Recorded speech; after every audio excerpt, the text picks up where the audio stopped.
Assalamualaikum warahmatullahi wabarakatuh. Apa kabar rekan-rekan mahasiswa penggiat ekonomi, perbankan dan perbankan syariah? Ya, akhir-akhir ini saya banyak mendapatkan pertanyaan-pertanyaan nih dari mahasiswa-mahasiswa saya di beberapa perguruan tinggi tentang kehalalan bank syariah. Apakah ada yang menjamin bahwasanya bank syariah di Indonesia ini terjamin kehalalannya? Ini pertanyaan yang menggelitik dan saya kira saya perlu kemukakan dan kita dapat saksikan pada video yang akan kita nikmati bersama.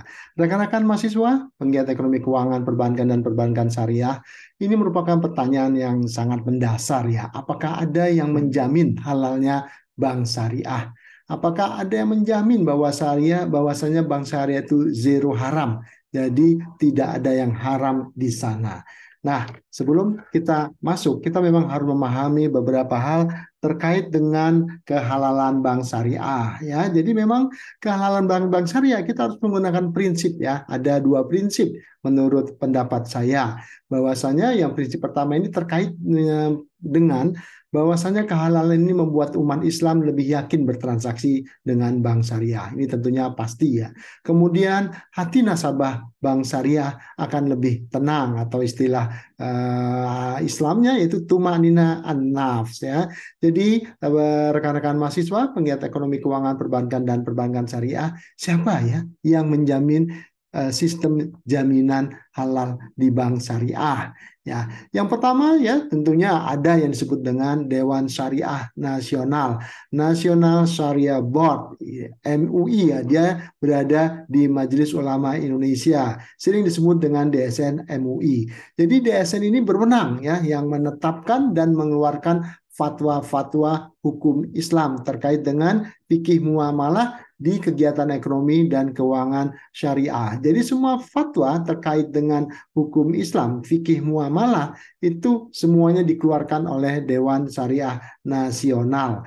Nah, kemudian ada juga yang disebut dengan Dewan Pengawas Syariah atau DPS atau disebut juga Syariah Supervisory Board ya. DPS ini berada pada setiap bank syariah ataupun lembaga keuangan syariah lainnya ya seperti modal ventura, multi finance ya, pegadaian semua harus memiliki dewan pengawas syariah. Dewan pengawas syariah ini bertugas mengawasi pelaksanaan atau operasionalisasi dari fatwa-fatwa yang sudah dibuat oleh Dewan Syariah Nasional ya. Jadi bagaimana lembaga jasa keuangan syariah itu mengimplementasikan fatwa-fatwa tersebut. Nah, itu yang diawasi operasionalnya oleh DPS. Dan yang ketiga tentunya yang bertanggung jawab langsung itu adalah Otoritas Jasa Keuangan. Jadi OJK itu mengawasi kepatuhan lembaga ekonomi dan keuangan syariah terkait dengan syariah compliance risk-nya. Jadi rekan-rekan mahasiswa, penggiat ekonomi keuangan perbankan dan perbankan syariah, kita melihat ya ada tiga lembaga yang mestinya sangat kredibel untuk menjamin halalnya bank syariah di Indonesia sehingga hati nasabah itu lebih tenang ya, tumanina an-nafs ya, sehingga kita juga lebih yakin bahwasanya kita itu bertransaksi di bank syariah itu sudah dijamin kehalalannya. Nah, prinsip yang kedua, ini saya kira sangat penting karena banyak juga masyarakat umum ya yang tidak memahami operasional bank syariah itu masih tidak yakin bahwasanya tidak ada jaminan halal di bank syariah ya. Dengan tidak adanya jaminan halal di bank syariah mereka berpendapat ya, sebagian kecil masyarakat berpendapat ya sama saja dengan bank konvensional, ngapain kita harus bertransaksi di bank syariah ya. Ini basic prinsip kedua yaitu terkait dengan kaidah usul fikih ya. Sesuatu yang tidak bisa didapatkan seluruhnya bukan berarti meninggalkannya secara keseluruhan. Mala yudroku kulluhu la yudroku jullu. Jadi apa-apa yang tidak bisa dilakukan semuanya jangan tinggalkan semuanya.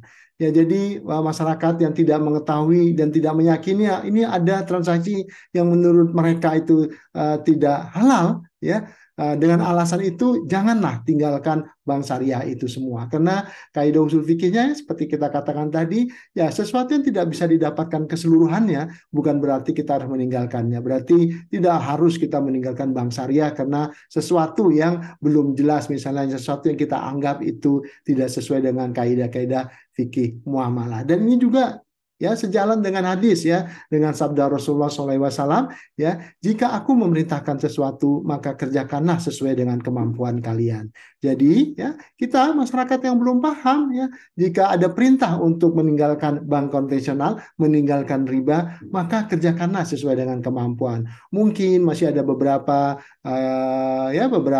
transaksi kita tidak bisa meninggalkan kartu kredit, ATM dengan alasan untuk transaksi. Jadi kita kerjakanlah sesuai dengan kemampuan kita. Ini saya kira basic principle ya yang harus kita sadari bagi masyarakat yang tidak yakin dengan jaminan halal bank syariah. Saya kira ini cukup sangat membantu. Nah, jadi kalau kita lihat jaminan halal ya dari sistem keuangan perbankan syariah ini memiliki critical point yaitu sistem kepastian atau jaminan terhadap transaksi-transaksi yang tergolong maisir ya, tergolong gharar, tergolong riba, tergolong transaksi-transaksi yang zolim, dan juga terkait transaksi yang sifatnya tadlis atau penipuan ataupun riswah ataupun siap. Ini ataupun suap. Ini merupakan critical point dan ini semua ya sudah dijaga oleh 3 institusi tadi, Dewan Syariah Nasional MUI, kemudian Dewan Pengawas Syariah, dan juga tentunya oleh Otoritas Jasa Keuangan. Jadi insya Allah critical point ini bisa dijaga dengan baik. Nah, kita mungkin bisa sedikit kita ulas sedikit mengenai bagaimana kita melakukan identifikasi transaksi terlarang ya. Nah, ada beberapa hal yang menyebabkan suatu transaksi ini menjadi dilarang ya. Dalam hal ini kita akan membahas ada minimal 5 sebab transaksi itu dilarang. Yang pertama ya, transaksi itu dilarang kenapa? Karena memang haram zatnya ya. Jadi kalau kita lihat di sini yang pertama zatnya memang haram. Jadi kalau kita bertransaksi menggunakan zatnya yang haram, otomatis transaksi ini menjadi batal. Ya, kemudian ada juga ya haram selain zatnya, ini penyebab nomor 2. Ada juga yang disebabkan karena waktu dan tempatnya. Jadi hati-hati juga nih ya, bahwasanya kita bisa melakukan transaksi menjadi batal karena waktunya. Sebagai contoh, pada saat khotib naik mimbar pada saat sholat Jumat itu merupakan waktu yang dilarang. Kemudian tempat transaksi di masjid, ini hati-hati ya. Transaksi jual beli di masjid, maksudnya di dalam masjid, tempat beribadah, bukan di lingkungan masjid ya, itu bisa dikategorikan sebagai transaksi yang dilarang. Kemudian yang keempat terkait dengan tidak sah akadnya. Jadi hati-hati dengan akad. Jangan sampai salah dalam menerapkan akad yang menyebabkan transaksi ini menjadi batal. Kemudian ya, yang kelima, transaksi itu dikatakan terlarang itu karena tujuannya, misalnya jual beli senjata, tujuan untuk peperangan, itu menyebabkan transaksi ini menjadi dilarang. Ya, rekan-rekan mahasiswa, penggiat ekonomi keuangan perbankan dan perbankan syariah, ini menjadi sangat menarik ya. Mungkin kita akan bahas dalam video khusus ya, karena ini terkait dengan fikih muamalah yang nantinya akan banyak terjadi perbedaan-perbedaan. Tapi paling tidak kita bisa memegang 5 sebab ya sebagai diidentifikasikan transaksi ini bisa menjadi batal ya, menjadi transaksi yang dilarang. Ini uraiannya ya, minuman keras kena zatnya, bangkai, darah, daging babi dan sebagainya. Jadi kita dilarang melakukan transaksi bila jelas-jelas haram zatnya. Selain zatnya, ya sekali lagi ini fikih muamalah, nanti kita akan bahas khusus ya, melanggar prinsip antarodim minkum ya, ridho sama ridho atau suka sama suka di antara penjual dan pembeli. Juga terkait dengan prinsip la taslimuna wala tuslamun ya. Jadi di sini nanti kita akan banyak ya, kita akan sampaikan dalam video khusus bagaimana 5 transaksi terlarang ini dan contoh-contohnya dalam kehidupan kita sehari-hari. Ini menjadi sangat penting ya, supaya kita semua mengetahui bahwasanya kita jangan sampai terjebak dalam transaksi-transaksi yang dilarang oleh agama sehingga muamalah kita menjadi menyebabkan kita berdosa ya.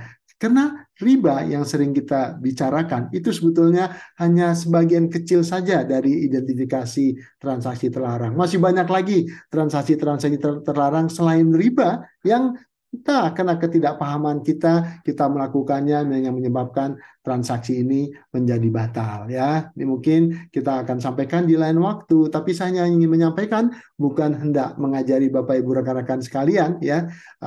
Saya mengutip perkataan dari Imam Syafi'i ya, jika kamu tak sanggup menahan lelahnya belajar, maka kamu harus sanggup menahan perihnya kebodohan. Ini memperlihatkan ya bahwasanya kita dalam hidup dan kehidupan ini harus memiliki yang disebut dengan ilmu. Karena apa? Karena imam dari amal. Jadi setiap perbuatan kita itu semua amal kita itu harus berdasarkan ilmu. Jadi yang memimpin perbuatan kita itu adalah ilmu. Jadi ini merupakan yang sangat penting. Tapi ada yang lebih penting lagi daripada ilmu, ya bahwasanya ilmu tanpa akhlak bagaikan api tanpa kayu bakar. Jadi walaupun kita berilmu tapi tidak berakhlak, itu bagaikan api tanpa kayu bakar yang akan segera padam apinya. Ini sekedar mengingatkan bagi kita-kita semua ya. Semoga kita lebih mau belajar lagi karena fikih muamalah itu sangat-sangat luas sehingga banyak hal yang kita harus pelajari lebih lanjut. Saya kira